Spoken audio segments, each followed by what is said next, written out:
Alam adalah suatu anugerah yang diberikan oleh Tuhan dan dititipkan kepada umat manusia. Alam memiliki keindahan yang tidak terkalahkan, namun manusia terkadang memiliki sifat yang serakah atau disebut dengan loba. Inilah yang terjadi di desa Madya Mandala, sebuah desa yang asri dan kaya akan keindahan alamnya. Kita awali cerita ini dengan sosok gadis manis yang bernama Laras.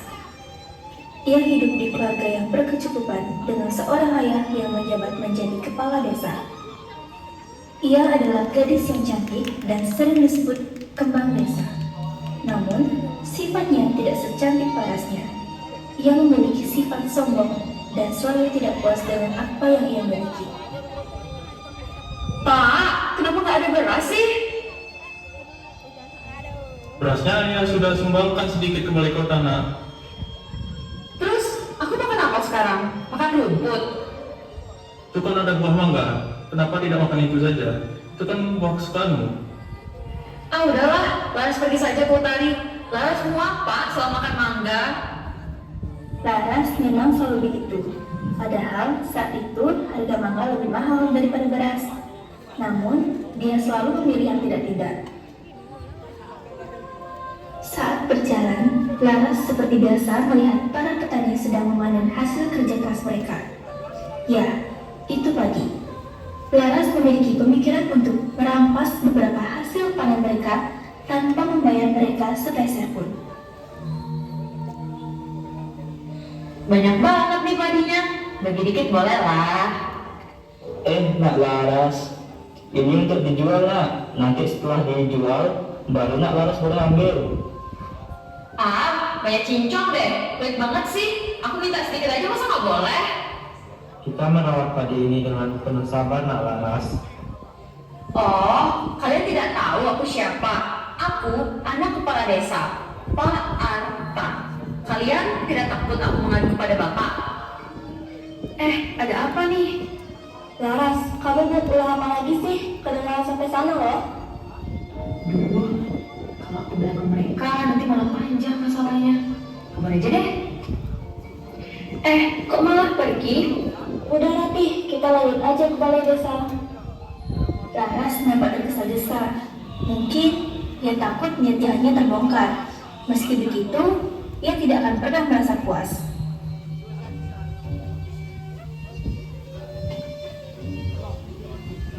Sesampainya Ratih dan Sari di balai desa, mereka bertemu dengan Ratna. Ratna adalah gadis yang murah hati dan sangat berbakti. Ia selalu membantu orang-orang desa dengan segala kemampuannya. Udah sampai aja nih. Oh iya, ini tadi Pak Arta dan nyumbang beras. Katanya sih dititip buat penduduk desa. Wih, lumayan dong. Ayahnya Laras baik, tapi Laras... Dor! ngomongin Laras ya. Iya nih, dia tadi buat ulah. Masa tadi yang baru dipanen mau dimaling? Dia kan udah biasa gitu, udah malas, terus nyempelin kayak gak bersyukur punya bapak baik hati. Cantik sih, tapi busuk banget hatinya. Udah, gak baik ngomongin orang di belakang, kita cukup tahu aja. Memang begitu. Sudah banyak yang tidak tahan dengan sikap Laras. Namun, di sisi lain, Laras malah melakukan hal yang semakin menjengkelkan. Utari! Ayo, tumben nih. Kok kamu ada di rumah Utari? Mana Utari? Ini cantik. Utari adalah gadis yang centil dan dikenal nakal oleh penduduk setempat. Dia adalah orang terpandang, namun ia tidak pernah dipandang. Duh, aku lagi kesel nih. Tadi di jalan, aku ketemu dua kurcaci. Nyebelin banget mereka menggagalkan rencanaku. Cup. Emang kamu ngapain sih? Ada orang yang bawa main sampil. Mana ada. Cantik-cantik begini, gak mungkin aku maling sapi yang bau kayak gitu. Menjijikan. Terus kamu ngapain, Laras? Aku cuma minta beras sedikit aja buat makan hari ini ke petani. Tapi mereka pelit banget. Aduh, mereka emang pelit. Masa Laras secantik ini gak dikasih beras? Hello? Kok di luar sih? Panas tahu. Kok semua di sini sih?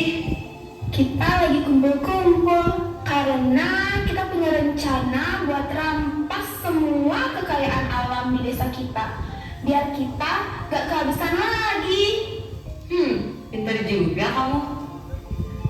Mereka pun menyusun rencana untuk merampas semua kekayaan desa.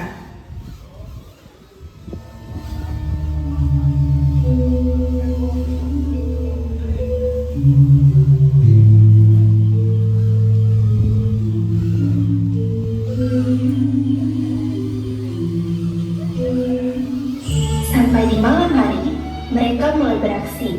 Laras, Diana, Rina, dan Utari bertugas menjaga di sekitar ladang para penduduk. Sementara itu, Murah dan Gustu bertugas untuk mengambil semua apapun yang mereka dapatkan. Entah mengapa, rencana ini terus berlanjut, tanpa ada kecurigaan apapun dari masyarakat, karena mereka tidak mengambil sepenuhnya. Sampai di suatu hari,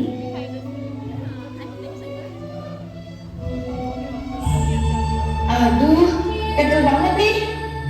Kamu kenapa, Nak? Ini cuma alergi biasa aja kok, tenang aja. Itu kan karena kenal. Itu ada diundang ya? Iya deh. Kayaknya kemarin banyak makan undang deh. Oh, itu sembuh ya, Nak? Pak Arta, Bapak tahu nggak kapan ya kira-kira panen di ladangnya Pak Nawang? Sepertinya pekan depan. Tumben kamu nanya. Biasanya sulit masalah panen. Enggak sih, soalnya ibuku pengen beli si panennya langsung di ladangnya. Oh, begitu. Bukannya ibunya selalu beli di tempatku ya? Kalau gitu aku pergi duluan ya. Tapi ini belum. Ratna pergi tanpa sepatah kata pun, membuat Pak Arta merasa curiga, namun ia tidak mempedulikannya.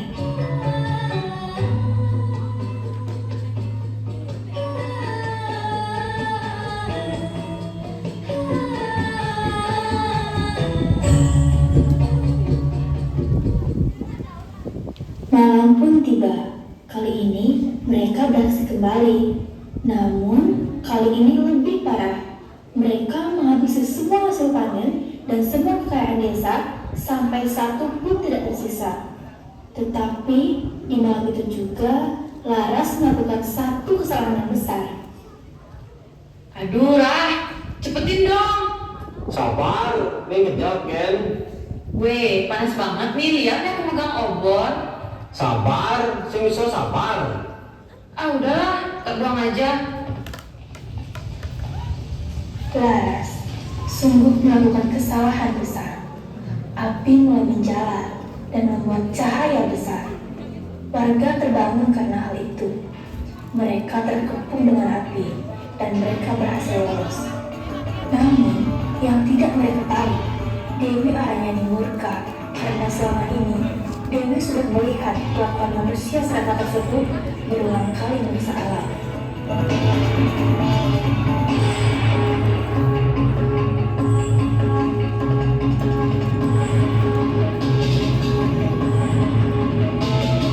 Siapa yang berani merusak alamku? Maafkan kami Dewi. Mereka yang telah mewujudkannya. Kami janji akan memperbaiki semuanya. Kalian sudah menghancurkan alam dan seisinya. Aku sudah berapa kali berpesan kepada manusia untuk menjaga alam ini.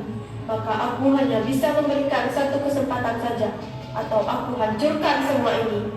Dengan cara apa Dewi? Kau dan teman-temanmu yang sudah kalian loba harus memperbaiki semua ini. Dan kau harus mengakui semuanya. Bawa mereka kemari.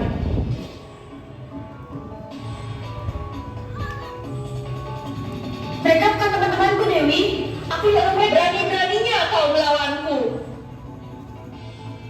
Laras dan teman-temannya yang berhasil kabur terperangkap di tengah hutan dengan banyak yang ditemukan menyelimuti mereka dan menyeret mereka ke tempat mereka menghancurkan alam semedi. Hah? Apa ini? Siapa kau? Kau dan teman-temanmu sudah merusak semua alam yang telah aku jaga dan telah aku buat. Kalian harus mendapatkan hal yang setimpal. Dewi, aku tak melakukan apapun.